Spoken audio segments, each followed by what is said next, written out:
Hello class, welcome back बच्चों। जो प्यारे बच्चों, आज का टारगेट है इलस्ट्रेशन 46 to 50।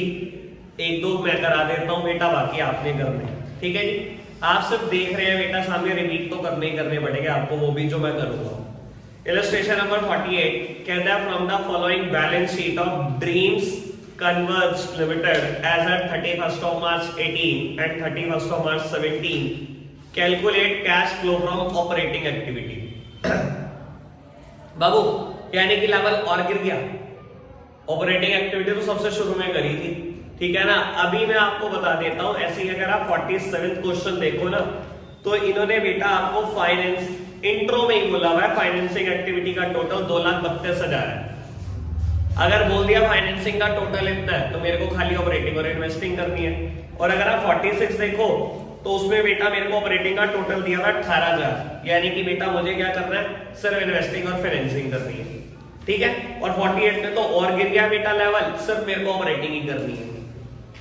ठीक है जी, तो cash flow from operating activity 48 में मुझे निकालना है। पढ़ते हैं जरा क्वेश्चन को फटाफट से।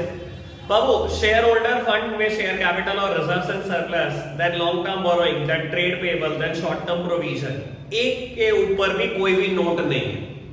किसी के ऊपर कोई नोट दिखाई दे रहा है? किसी के ऊपर कोई नोट नहीं दिखाई दे रहा। लॉजिक है, मैं क्वेश्चन स्टार्ट करता हूं बेटा। बाबू, cash flow from operating activity हमेशा स्टार्ट होता है नेट प्रॉफिट बिफोर टैक्सेस से। ऐसे ही होता है ना बेटा, net profit before tax and extra ordinary item, जो बेटा मैं कैलकुलेट करता हूं वर्किंग नोट से। ऐसे ही है बेटा। शेयर होल्डर फंड में शेयर कैपिटल 5 लाख से 7 लाख हो गई, 2 लाख की इशू हो गए बेटा। ये कहां जाएगा? फाइनेंसिंग एक्टिविटी में। क्या कोई लेना देना ऑपरेटिंग एक्टिविटी से? भूल जाओ। रिजर्व्स एंड सरप्लस 2 लाख से बेटा 3.5 लाख हो गए बेटा। अगर कुछ नहीं बताया रिजर्व्स एंड सरप्लस में क्या है, तो बेटा मुझे मानना पड़ेगा एसपीएल है, अदरवाइज क्वेश्चन नहीं हो सकता। ठीक है ना। तो बेटा difference is the SPL, working note number 1। मैं net profit before taxes and extra ordinary item निकाल रहा हूं, तो बेटा difference in the SPL closing minus opening, 3.5 lakh minus 2 lakh, 1.5 lakh हो गए। कोई दिक्कत, कोई परेशानी किसी को? देन बेटा लॉन्ग टर्म बोरोइंग पहले लाख थी, अब 50,000 हो गई बेटा, यानी कि बेटा 50,000 की रीपे हो गई। अगेन ये रीपेमेंट तो फाइनेंसिंग में जाएगी बेटा, यहां तो कुछ भी नहीं होना इसका। बाबू, अगर ब्याज होता तो interest on borrowing non cash non operating item के नाम से ऐड हो जाता, लेकिन बोरोइंग में इंटरेस्ट भी कोई नहीं। कमाल की बात इस क्वेश्चन में। ठीक है, चलो बढ़ो आगे फिर। ट्रेड पेबल 1,05,000 से 1,22,000 हो गए, 17,000 का इंक्रीज। और बेटा ये हमेशा ही ऐड होता है। बाबू ऐड कर दो इंक्रीज इन ट्रेड पेबल। आपको पता है ना सिर्फ इसकी आइटम क्या है? Operating profit before working capital changes. ठीक है ना।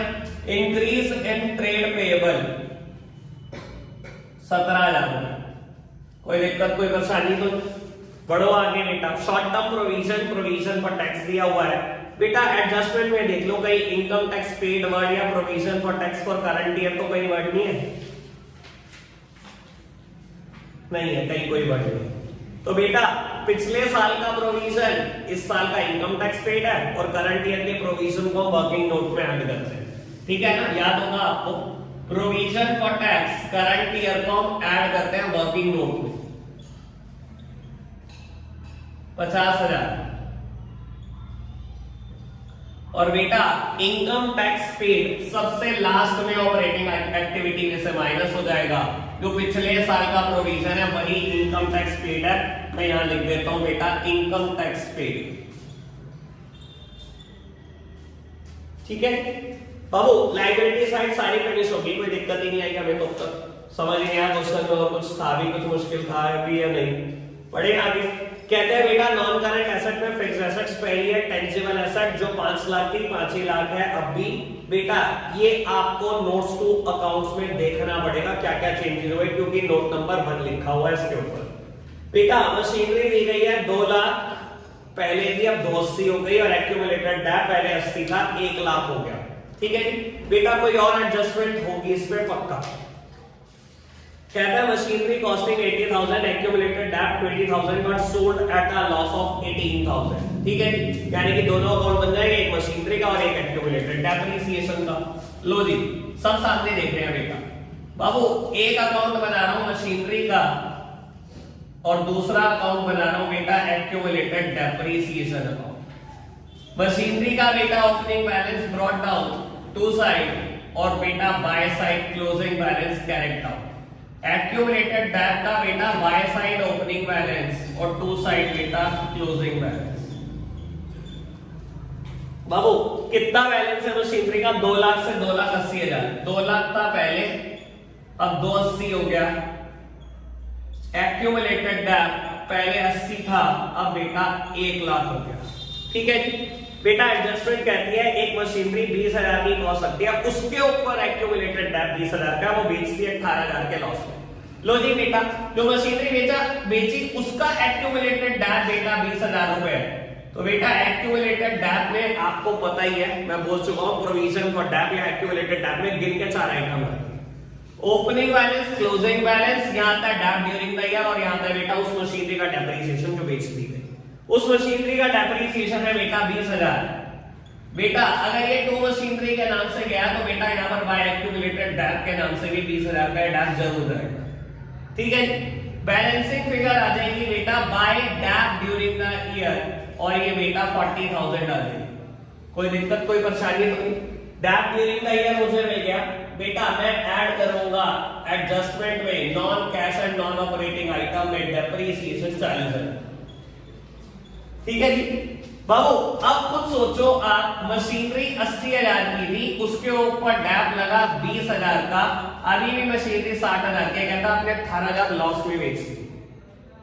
18,000 का लॉस में बेची मतलब 42,000 की तो बेची। तो बेटा बाय बैंक मैंने 60,000 की चीज 42,000 में बेच दी बेटा, बाय P&L 18,000 रुपए का लॉस मैंने खा लिया। ठीक है बाबू, यहां से बैलेंसिंग फिगर आ जाएगी परचेज ऑफ मशीनरी 2,80,000, 20, 30, 360, 1,60,000 रुपए की। लेकिन ना तो मुझे परचेज का कुछ करना, ना ही बेटा मुझे सेल का कुछ करना, क्योंकि बेटा ये दोनों इन्वेस्टिंग एक्टिविटी का पार्ट है। मुझे तो क्या देखना है बेटा, सिर्फ ऑपरेटिंग एक्टिविटी। तो मैंने डेप दिखा दिया जो दिखाना था। एक्यूमुलेटेड डेप वैसे भी कहीं नहीं जाएगा, ये बेटा सिर्फ 18,000 रुपए का लॉस दिखाना रहेगा। तो दिखा दो बेटा। बाबू ऐड ही होता है, ये non cash non operating item है। Loss on sale of asset, loss on sale of asset कितना बेटा 18,000 था ना, 18,000। कोई दिक्कत कोई परेशानी तो नहीं? सिंपल अकाउंट है बेटा, अब तो बहुत आदत पड़ गई होगी इन दोनों अकाउंट की। बढ़े आगे बेटा, टेंजिबल एसेट में ही आप नीचे देखो, इक्विपमेंट पहले 380 के थे, 320 के रह गए। सर क्या करूं इसका? ये 60,000 रुपए की चीज के सेल ऑफ इक्विपमेंट। बेटा देखो, अगर इक्विपमेंट कम हुए हैं, पहली प्रायोरिटी आप सेल को नहीं दे सकते, पहली प्रायोरिटी डेप्रिसिएशन की है। अगर मैं 3,80,000 की इक्विपमेंट साल के शुरू में इस्तेमाल कर रहा हूं तो बेटा, और आखिरी में 320 रह गए, तो मैं क्या मानूं 60,000 की इक्विपमेंट मैंने बेच ली है? नहीं बेटा, first priority is of depreciation, यानी कि बेटा 60,000 का इक्विपमेंट पे डैप लग गया और कुछ नहीं हुआ। ठीक है ना, पहली चीज सेल नहीं हो सकती कभी भी। तो बेटा डैप लग गया इक्विपमेंट पे, लगा दो बेटा, कोई अकाउंट बनाने की जरूरत नहीं है क्योंकि कोई भी एडजस्टमेंट नहीं है। Dep on equipment, non cash non operating item 60,000 का डैप मैंने दिखा दिया। ठीक है सर, एसेट्स में दूसरी आइटम इनटेंजिबल एसेट्स, पहले 1 लाख थी, अब 95,000 रह गई। वर्किंग नोट पढ़ो, कहता है बेटा ये गुडविल है, पहले 1 लाख की थी, अब 95,000 रह गई, यानी कि बेटा गुडविल राइट ऑफ हो गई 5,000 में। और गुडविल रिटर्न ऑफ कहां जाता है? Non cash non operating item, goodwill return of non cash non operating item बेटा 5,000। ठीक है जी बेटा, आगे बढ़ो। करंट एसेट्स में इन्वेंट्री, इन्वेंट्री में इंक्रीज है बेटा 75,000 का। इन्वेंट्री का इंक्रीज बेटा लेस होता है, लेस इंक्रीज इन इन्वेंट्री। 75,000 का इंक्रीज है बेटा, शो कर दो इसको माइनस में।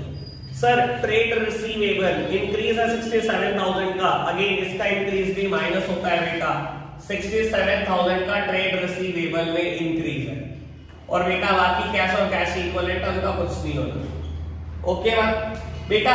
नेट प्रॉफिट बिफोर टैक्सेस कितना आ गया बेटा, 2 लाख रुपए वर्किंग नोट से आपने कैलकुलेट कर लिया, कोई दिक्कत तो नहीं बेटा। ये सब चीजें आपने ऐड करी 1,23,000, ये बेटा 3,23,000 आ गया operating profit before working capital changes. Operating profit before working capital changes. Working capital में कितना चेंज हुआ, 17,000 पॉजिटिव और बेटा ये नेगेटिव, यानी कि बेटा ये 1.25 लाख रुपए का नेगेटिव चेंज हुआ। 17 से 17 उड़ा दिए, 50 नेगेटिव और 75 नेगेटिव, 1.25 लाख के नेगेटिव। ठीक है जी, वो आप अपने तरीके से कटे ना, जैसे भी आप कैलकुलेट करते हो, मैं जैसे कैलकुलेट कर रहा हूं मैं वैसे ही कर रहा हूं। 1,98,000 ये कुछ और नहीं बेटा, ये आएगा cash generated from operations, cash generated from operations. और बेटा इनकम टैक्स पेड होने के बाद ये 30,000 था ना, 1,60,000 ये आएगा बेटा cash inflow from operating activity, 1,68,000। Simple है क्वेश्चन, मैं ना भी कराता तब भी होता बेटा, ऐसी तो कोई बात है ही नहीं इसमें कि मेरे कराने से ही होता। ठीक है, एक बार आगे बढ़ना बेटा, इलस्ट्रेशन नंबर 50 देखना, सबसे थका हुआ होगा ये, अब तक का सबसे थका हुआ क्वेश्चन कोई है तो इलस्ट्रेशन 50 है बेटा। कहता है from the following info prepare a cash flow statement, opening cash balance 15,000, closing cash balance 17,000। ये क्वेश्चन मिल गया सबको, मिल गया Devansh? Opening cash balance 15,000, closing cash balance 17,000, यानी कि बेटा आपको समझ में आ रहा होगा टोटल चेंज 2,000 रुपए का हुआ होगा पूरे साल भर में कैश फ्लो में, है ना। पहले दिन यही तो सिखाया था बेटा कैसे पता करते हैं। और क्या दिया हुआ है सर, गिन के 5 आइटम, गिन के 5 आइटम, छठी आइटम ही नहीं है। Decrease in inventory, it is a positive one, operating activity में प्लस हो जाएगा। Increase in bill payable, again ये भी बेटा पॉजिटिव है, एक्टिविटी यहां ऐड हो जाएगा, इंक्रीज इन बिल पेबल। ठीक है, डिक्रीज इन इन्वेंट्री और increase in current liability, sir दोनों क्या है पॉजिटिव होंगी, दोनों ऐड हो जाएंगी। Sale of fixed assets, investing में प्लस 30,000, ठीक है। Repayment of long term loan, मैंने लॉन्ग टर्म लोन लौटा दिया वापस, माइनस हो जाएंगे फाइनेंसिंग में। और बेटा नेट प्रॉफिट दिया है 2,000 रुपए, सबसे ऊपर आ जाएगा 2,000। इन्वेंट्री ऐड कर देना, बिल पेबल ऐड कर देना, जो भी आएगा वो बेटा ऑपरेटिंग एक्टिविटी है। सेल ऑफ फिक्स्ड एसेट्स बेटा इन्वेस्टिंग एक्टिविटी है, repayment of loan financing activity है। क्वेश्चन खत्म, समझ सकते हो क्वेश्चन का लेवल क्या है, ठीक है ना। सबसे पहले यहीं से स्टार्ट करना, रिवर्स ऑर्डर में चलो, 50, 49, 48, 47, 46, और कोई होमवर्क नहीं है, अभी निपटाना है। कल ये चैप्टर 4 क्वेश्चन का रह गया, कल थोड़े मुश्किल क्वेश्चन, कल खत्म करेंगे बेटा चैप्टर। आज के लिए इतना ही रखेंगे बेटा, बाय बाय।